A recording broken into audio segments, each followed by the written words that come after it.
Hello. बोला. नमस्कार. हा नमस्कार सर, मी लातूरून पत्रकार प्रदीप मुर्मे बोलतोय. नमस्कार. नमस्कार. बोला. आमदार साहेब, आपल्या सर्वप्रथम दीपावलीच्या खूप खूप शुभेच्छा. आपल्याला सुद्धा आणि सर्व शिक्षकांना सुद्धा दिवाळीच्या खूप खूप शुभेच्छा. धन्यवाद सर. धन्यवाद सर.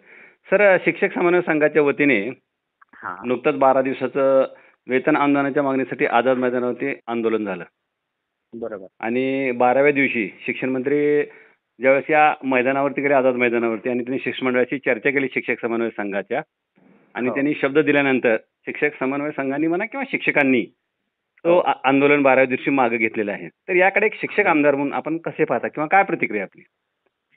मी या अगोदर हा प्रत्येक आंदोलनामध्ये सहभागी असायचो हा आणि आता सुद्धा 3 तारखेला मी स्वतः आझाद मैदानावर सगळ्या शिक्षकांची भेट घेण्यासाठी गेलो होतो बरोबर. आणि त्याच दिवशी डेलिगेशन घेऊन हा मी स्वतः माननीय शिक्षण मंत्री दीपकजी केसरकर साहेबांची भेट घेतली होती हा हा आणि त्या भेटीमध्ये विस्तृत चर्चाही झाली होती. हा हा त्यामध्ये समन्वय संघाचे सर्व पदाधिकारी उपस्थित होते हा आणि त्या ठिकाणी सर्व समन्वय संघाने चर्चाही केली की बाबा आमच्या पुढच्या टप्प्याचं काय. हा त्यावेळेला शिक्षण मंत्र्यांनी जो आता 20% टप्पा मंजूर केलेला आहे, म्हणजे 1160 कोटी रुपये जे मंजूर केले आहेत बरोबर 61,000 शिक्षकांना, बरोबर. त्यातील बरेचसे शिक्षक अजून 20%वर सुद्धा आलेले नाहीत असं त्यांनी त्या ठिकाणी सांगितलं हा हा की पहिल्यांदा आपण या 20%वर आलेल्या शिक्षकांना जे अजून वंचित राहिलेले आहेत हा त्यांना आपण पहिल्यांदा 20%चा पूर्ण टप्पा पूर्ण करू हा आणि 6 फेब्रुवारीचा GR आपण काढलेला आहे हा आणि मागच्या वर्षीच्या अधिवेशनामध्ये हा निर्णय झालेला होता हा मंत्रिमंडळाच्या बैठकीमध्ये, म्हणजे अधिवेशनाच्या अगोदर. बरोबर. तर 1 वर्ष पूर्ण झाल्यानंतर हा आपण तुमचा पुढचा टप्पा मंजूर करू हा हा हा आणि त्याकरता अर्थसंकल्पीय अधिवेशनामध्ये 521 कोटी रुपयाची तरतूद सुद्धा केलेली आहे हा हा हा असं शिक्षण मंत्र्यांनी सांगितलं. स्वतः शिक्षण मंत्री त्यांना बोलले की तुम्ही, मी साईबाबांचा भक्त आहे, हा हा माझ्यावर विश्वास ठेवा, हा. श्रद्धा आणि सबुरी ठेवा, हा हा निश्चितपणे आपण काहीतरी चांगलं करू. हा हा आणि त्याचबरोबर त्यांनी सांगितलं की बघा, मी आता शिक्षण मंत्री झाल्यापासून हा शिक्षण सेवकांचं मानधन वाढवलं, हा हा विद्यार्थ्यांची शिष्यवृत्ती वाढवली, हम्म प्रयोगशाळा कर्मचाऱ्यांचं त्यांनी मानधन वाढवलं, अशी बरीचशी उदाहरणं त्यांनी सांगितली. ग्रंथपालांचं केलं, वाढी पदांचं त्यांनी केलेलं आहे. हा हा अशा अनेक गोष्टी चांगल्या त्यांनी केल्या, त्यांनी त्या ठिकाणी सांगितल्या. हा हा आणि त्यांनी शिक्षकांना आमच्या विनंती केली की आपण सर्वांनी थांबा, हम्म मी निश्चितपणे हे सर्व करणार आहे. हा फक्त जे 20% ज्यांना अनुदान द्यायचं राहिलं आहे हा ते आपण पूर्ण करू, पहिला टप्पा पूर्ण करू आणि लगेचच हा निर्णय घेऊ असं त्यांनी सांगितलं होतं. पण तरी सुद्धा आमचे जे समन्वय संघाचे काही पदाधिकारी होते, मागचा त्यांचा असा अनुभव होता, मग त्यामुळे ते थोडेसे अजून आझाद मैदान बसले होते. आणि नेमका शिक्षण मंत्री महोदय स्वतः त्या दिवशी आझाद मैदानावर गेले आणि मलाही निरोप त्यांनी दिलेला होता की तू ये. परंतु मी रायगडच्या 20% शिक्षकांचं अनुदान अजून वाटप झालेलं नव्हतं आणि अनुदानाचे आदेश वाटप झालेले नव्हते.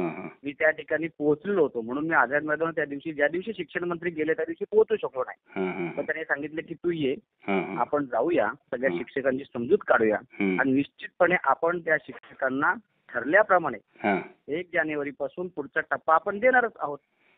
पहिल्यांदा मात्र हा टप्पा जो आहे तो संपू द्या असं त्यांनी सांगितलं होतं. आणि निश्चितपणे समन्वय संघाने सुद्धा सगळ्या लोकांना एकत्रित करून आझाद मैदान आंदोलन केलं, शिक्षण मंत्र्यांशी चर्चा केली, मी सुद्धा त्या ठिकाणी शिक्षण मंत्र्यांची चर्चा केली आणि सर्वांनी मिळून जे जे त्या ठिकाणी बरेच ज्ञात अज्ञात अनेक लोक त्या ठिकाणी आलेले होते, त्या सर्वांच्या मेहनतीने आदरणीय दीपकजी केसरकर साहेब यांनी, राज्याचे मुख्यमंत्री एकनाथजी शिंदे साहेब असतील, उपमुख्यमंत्री देवेंद्र फडणवीस साहेब असतील, अजितदादा पवार असतील, या सर्वांशी चर्चा करून स्वतः आझाद मैदानावर जाऊन त्यांनी त्या ठिकाणी आपल्या शिक्षकांना आश्वासित केलेलं आहे की पुढचा टप्पा निश्चितपणे देतील आणि त्यावर अन्य काही प्रश्न आहेत तेही ते सोडवतीला सांगितलं आहे.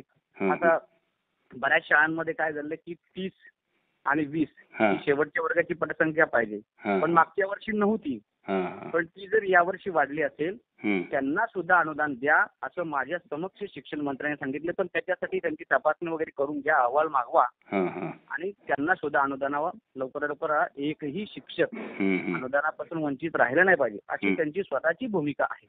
ते मी त्या ठिकाणी त्या दिवशी अधिकाऱ्यांना त्यांनी सर्व उपसंचालकांना आदेश सुद्धा दिले आहेत. हां, हां, हां. तेही लवकरात लवकर होईल. हं. म्हणजे जास्तीत जास्त एकही शिक्षक अनुदानापासून वंचित राहणार नाही, अशी त्यांची स्वतःची भूमिका आहे.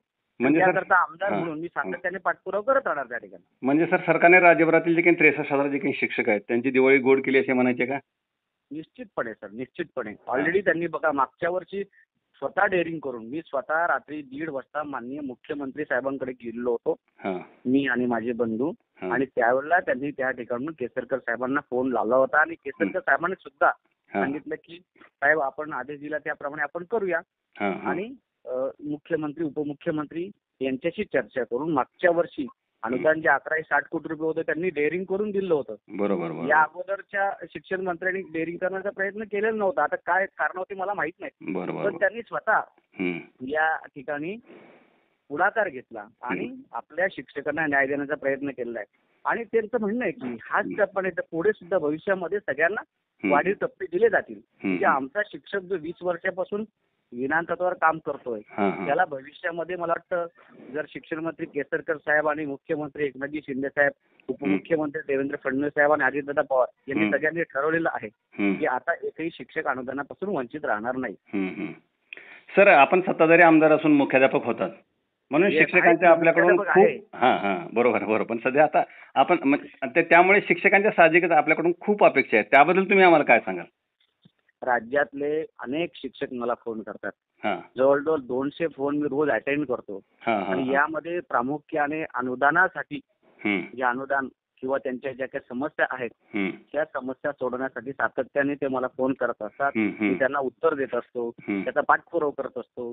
अनेक प्रश्न सोडवले आहेत. आता वाढीव पदांचाही प्रश्न सोडवला, तो सुद्धा भर पावसामध्ये डेलिगेशन बोलवून मी शिक्षण मंत्र्यांकडे बसलो आणि त्यांना विनंती केली की साहेब गरीब शिक्षक आहे त्यांचा प्रश्न सोडवा. आणि खरोखरच सोडवला बरं का. बरोबर. अत्यंत केसरकर अत्यंत प्रेमळ आहेत, भाऊक आहे. त्यांनी विषय जर लक्षात घेतला की तातडीने तो सुटतो असा माझा स्वतःचा अनुभव आहे. आणि मी एक साधा शिक्षक मुख्याध्यापक अनेक वर्ष आझाद मैदानावर याच शिक्षकांच्या बरोबर आंदोलनासाठी बसायचो. बरोबर. आता माझ्याकडे आमदारकीचं एक बळ झाल्याने राज्यातल्या शिक्षकांच्या ज्या ज्या समस्या असतील त्या माझ्या कोकण विभागातल्याच नाही तर राज्यातल्या काही शिक्षकांच्या काही समस्या असतील त्या सुद्धा सोडवण्याचा मी पूर्ण प्रयत्न करतो. राज्यातल्या अनेक शिक्षण अधिकाऱ्यांच्या उपशिक्षण अधिकाऱ्यांशी मी सातत्याने बोलतो.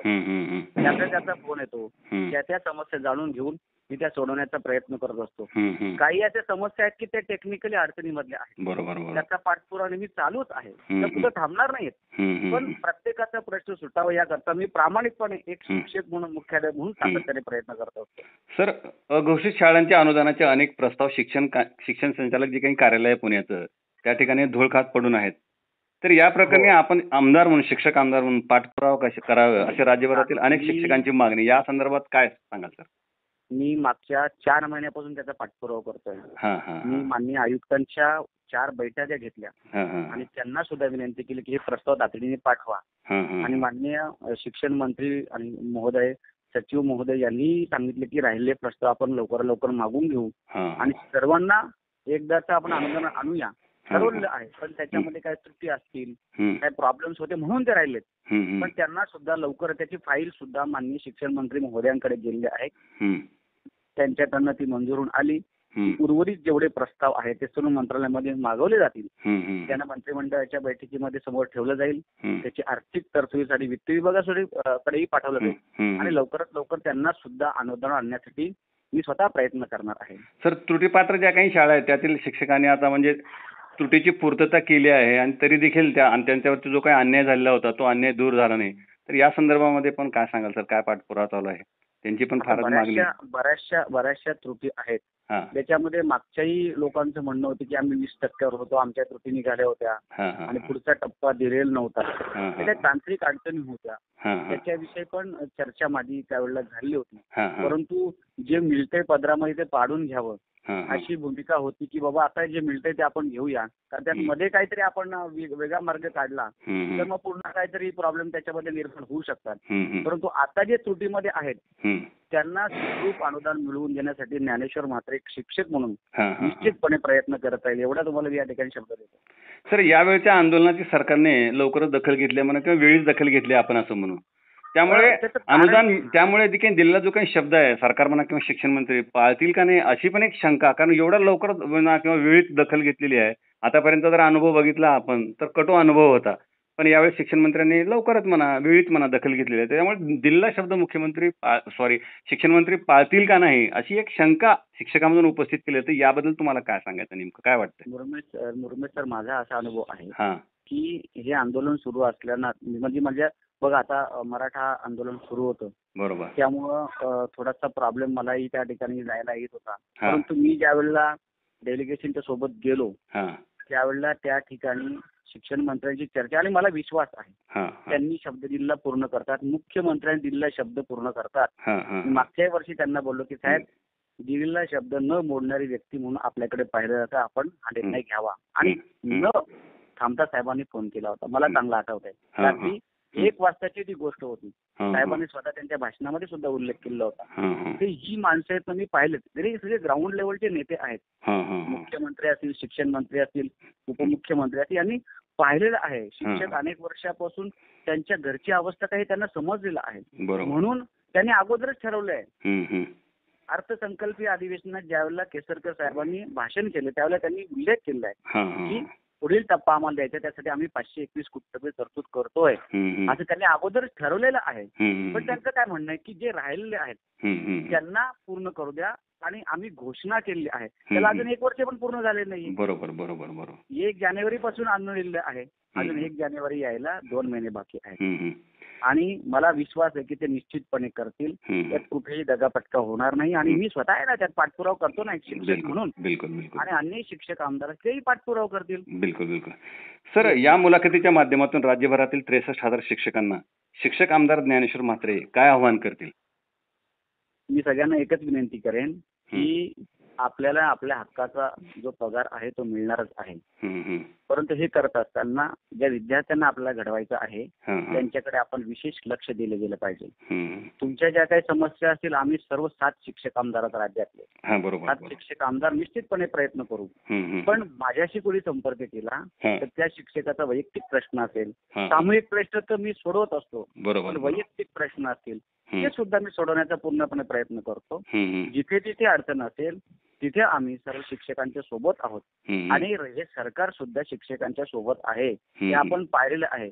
तर शिक्षकांसाठी, विद्यार्थ्यांसाठी सातत्याने नवीन चांगल्या संकल्पना, योजना आणलेल्या आहेत, हे आपण सर्वजण पाहिलं. मला असं वाटतं की आपण विद्यार्थ्यांच्या भवितव्याकडे लक्ष देऊन, त्यांच्या अभ्यासाकडे लक्ष देऊन, आता विद्यार्थ्यांसमोर येणारी आव्हानं आहेत, ती आव्हानं झेलण्यासाठी आपण प्रयत्न केला गेला पाहिजे.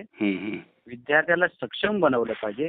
या दृष्टिकोनाने शिक्षकांनी स्वतःची तयारी करून घेतली पाहिजे. आपण प्रामाणिकपणे प्रयत्न करतोय, पण अधिक आपले प्रयत्न असे असावेत की ज्या गोरगरीब मुलांना आपण न्याय देण्यासाठी आपल्या शाळेमध्ये विद्यार्थी आलेला आहे त्याला घडवण्याची जबाबदारी ही पालकांपेक्षा आज शिक्षकांवर मोठ्या प्रमाणामध्ये आलेली आहे. म्हणून आपली जबाबदारी नेटाने पार करावी अशी माझी आपल्या माध्यमातून सर्व शिक्षकांना विनंती राहणार आहे.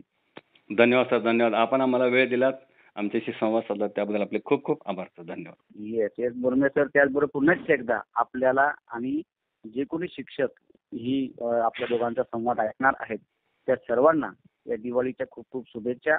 आणि या दिवाळीनंतर शिक्षकांच्या आयुष्यामधील जेवढे काही संकट असतील सर्व संकट दूर होत अशी मी लक्ष्मी चरणी आणि सरस्वती प्रणी प्रार्थना करतो. धन्यवाद. धन्यवाद सर. धन्यवाद.